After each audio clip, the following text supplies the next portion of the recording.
Please like, comment and subscribe for more terrifying stories.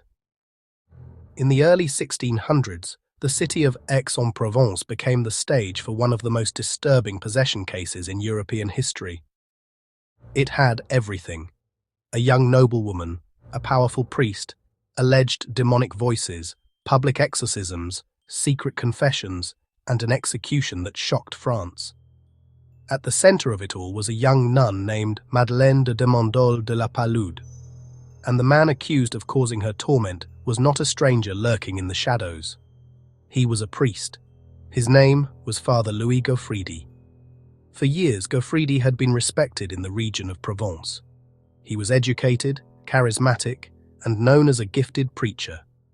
But according to the accusations that would later destroy him, he was also something far more dangerous: a sorcerer, a seducer, and, some claimed, a man who had made a pact with the devil.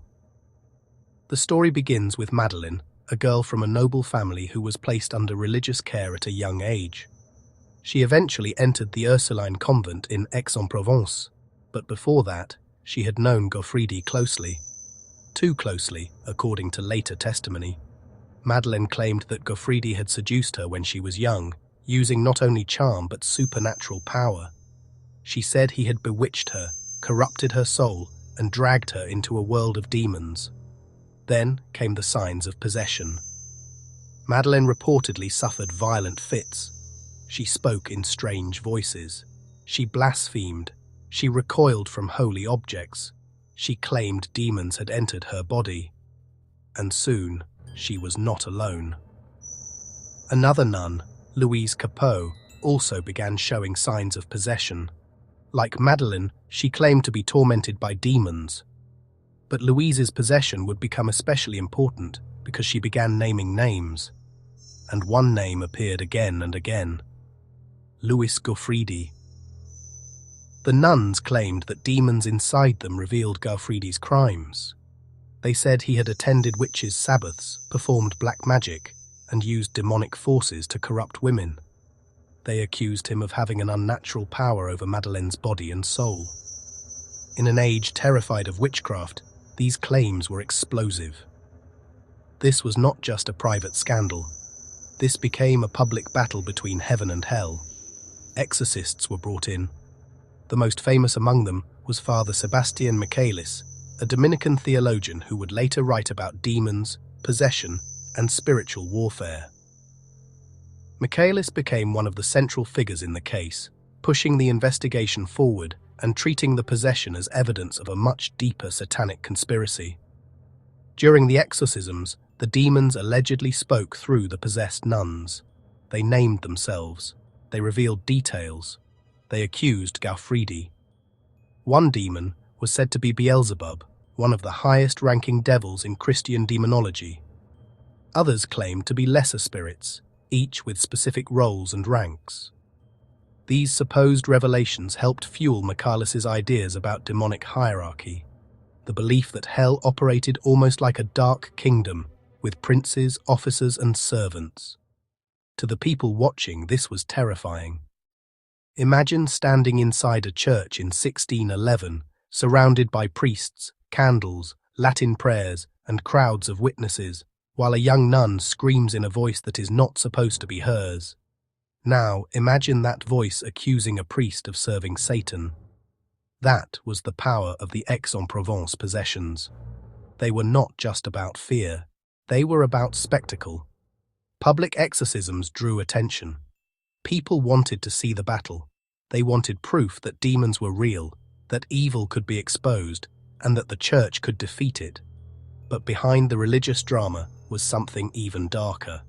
Madeleine's accusations against Gaufridi were not only supernatural, they were also deeply personal. She described a relationship that, by modern understanding, suggests exploitation and abuse.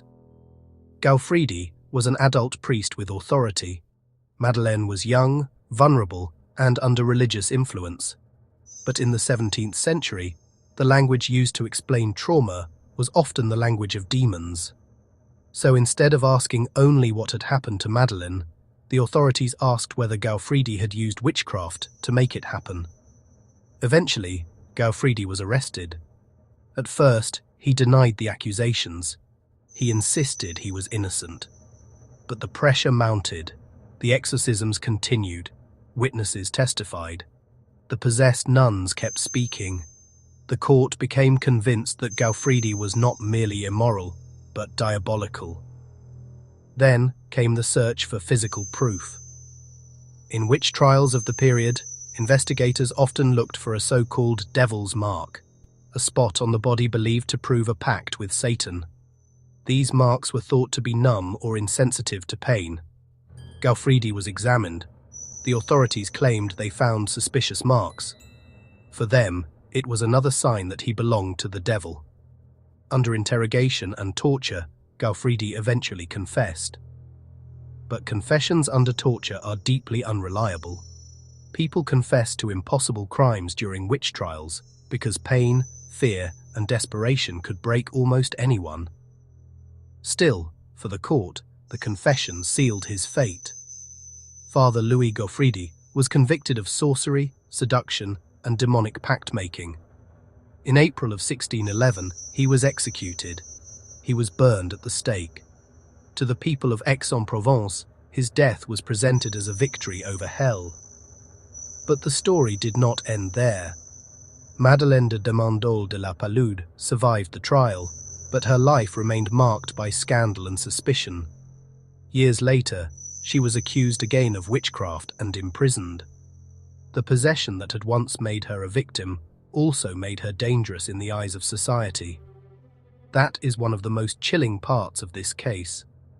In the world of witch trials, the line between victim and accused could disappear overnight. A person could claim to be tormented by demons and then be treated as if they had invited them in. The Aix-en-Provence possessions became one of the most famous possession cases in France, influencing later accounts of demonic activity, convent hysteria, and witchcraft trials. It also helped shape the writings of Sébastien Michaelis, whose ideas about demons would echo through occult and religious history. But when we look back today, the case feels less like a clear battle between good and evil, and more like a collision of fear, religion, power, and control. There may have been genuine suffering. There may have been abuse. There may have been manipulation. And there was definitely a system ready to interpret every scream, every tremor, every confession, and every accusation as evidence of the devil. That is what makes the Aix-en-Provence possessions so unsettling. Not just the demons, not just the exorcisms, not just the burning of a priest, but the possibility that behind the terrifying legend was a very human tragedy. A young woman trapped in a world that could only explain her pain through possession. A priest accused of crimes that blurred the line between spiritual corruption and real-world exploitation. And a city that watched it all unfold as if it were witnessing the gates of hell opening in the heart of Provence. In the end, the Aix-en-Provence possessions became more than a haunting case from history. They became a warning.